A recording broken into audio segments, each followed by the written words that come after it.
What's up everybody, it's Sean here and I'm back today to give you guys a review of the J-Tips collaboration with Saucony on this Grid Azura 2000. Today's video is brought to you by Quality.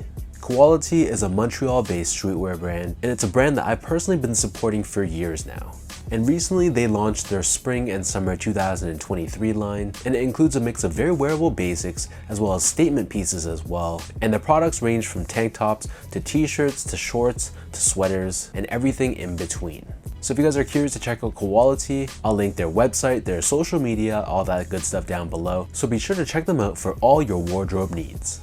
So this right here is the first ever collaborative shoe by J-Tips, who's a man who wears many hats, known for his influence in sneaker culture, his clothing brand, his work with fitted caps, music, and the list goes on and on. So this is his very first collaboration, and he teamed up with Saucony to release this Grid Azura 2000, which dropped a few weeks back. So they retailed for a price of $160 US or $220 here in Canada, and the colorway for the shoe, officially based off of Saucony's website, is simply just multicolor.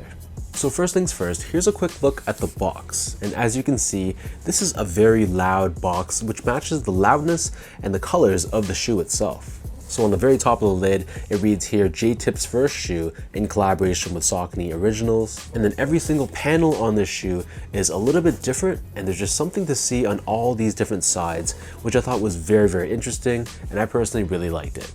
And as far as the shoe goes, so this is the Grid Azura 2000, which to be honest, isn't the most popular Saucony model out there. And he opted to utilize this silhouette instead of the more popular, for example, Shadow 5000 and 6000. Because if you've come to know J-Tips, you know his designs are usually very loud and very over the top, and it makes sense to incorporate that style on this silhouette given the abundance of panels that's featured on this model.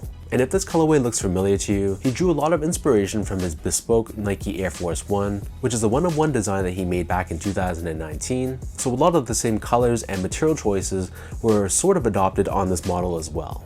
So diving into the details of this shoe, first off, the base layer of the sneaker, as you can see on the toe box, this is covered in a fine mesh, which gives the shoe a bit of a translucent look to it, but it's tinted in this aged or yellow color. Overlaid on the center of the toe box, we have two types of suede, one in more of a coral or pink color, and then on the outer edge, we have this vibrant blue colored suede as well.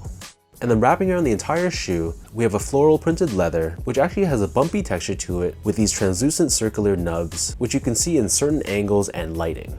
And then overlaid on top of this, we have this purple colored suede, which covers the eyelets of the sneaker as well. Underneath this, we have a honeycomb shaped mesh, and then stitched on top of the mid panel, we have more of that translucent yellow colored mesh, along with the Saucony stripe, which features a synthetic fur done in the zebra print, and the outer edges are embroidered in gold. Moving downwards, you can see we have more of that purple colored suede, and then we have more of that honeycomb shaped mesh, but this time it's done in this loud pink color.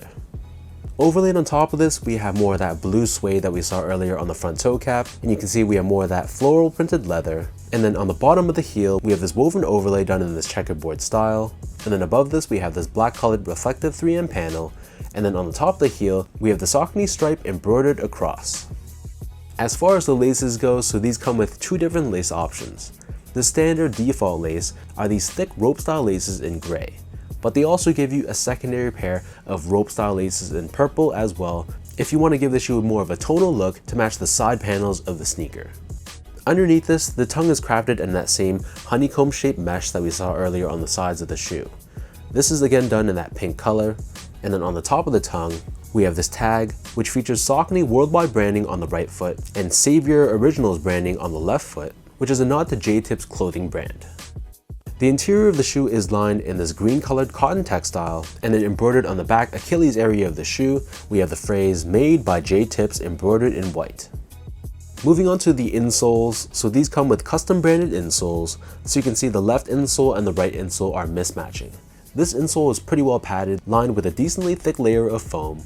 And then as we take a look at the midsole itself, so the upper of the shoe sits atop this chunky EVA foam midsole, which is entirely painted in pink.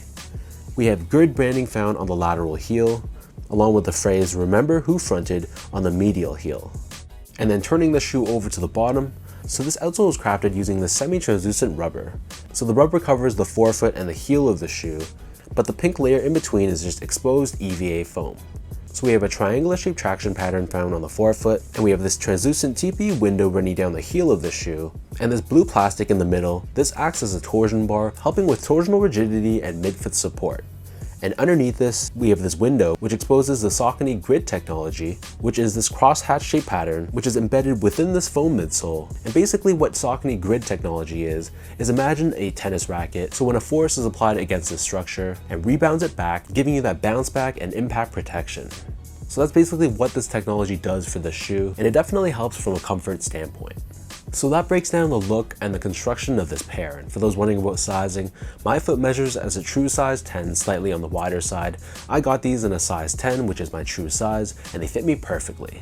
I wouldn't want to go a half size down or a half size up. Sticking true to size was the right bet. So unless you have a really wide foot, I feel like for everyone else, going true to size will be good for you as well. To give you guys a point of comparison, I usually go up to a 10.5 in the Shadow 6000, and this shoe is nowhere near as snug as that one. Moving on to the comfort, so this shoe is pretty comfortable as far as an everyday shoe goes. This EVA foam midsole is pretty chunky and pretty well padded, so straight out of the box when I try these on, you can feel a good amount of compression and softness underfoot, but it's not overly soft and mushy. You still feel quite supported, and there's quite a bit of structure underfoot as well. So I think this shoe gives me a pretty good balance of softness and support. So that's going to bode well if you're going to be wearing these for long hours in a day. And the upper of the shoe feels pretty lightweight as well. Utilizing all these mesh layers, it's also going to be pretty breathable, I suspect. So that's going to be a good thing if you're rocking these in the heat of summer. And finally, from an overall quality and craftsmanship standpoint, so first off, material quality, I was very happy with this. All the materials used on this shoe, the suede, the faux zebra hair, and even the variety of the meshes used on this shoe, you can tell a lot of thought and quality were behind the material choices. And similarly, from a build and craftsmanship standpoint, honestly, I was really trying hard to find some flaws with this shoe, but Saucony did an outstanding job in building this and putting this together. There could have been a lot that could have went wrong given the material choices and the variety of the materials, but honestly, I thought the paint job was good, the stitch job was good, and the panels were shaped and lined up consistently, so I came home feeling very pleased and happy with how these were in person.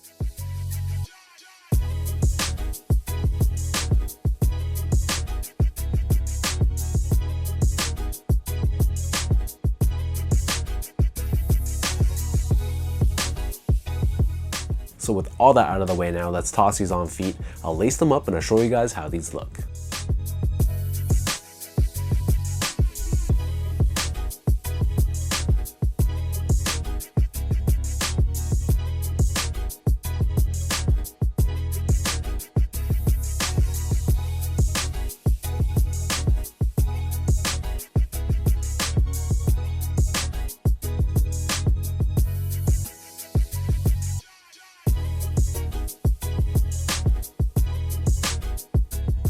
Yes, these are absolutely loud, and these might be the loudest sneaker of 2023. But this is perfectly in line with J-Tip's aesthetic, and I love how he paid homage to his first unofficial sneaker release, which was that bespoke Air Force 1, and he translated that colorway so well on the Saucony model.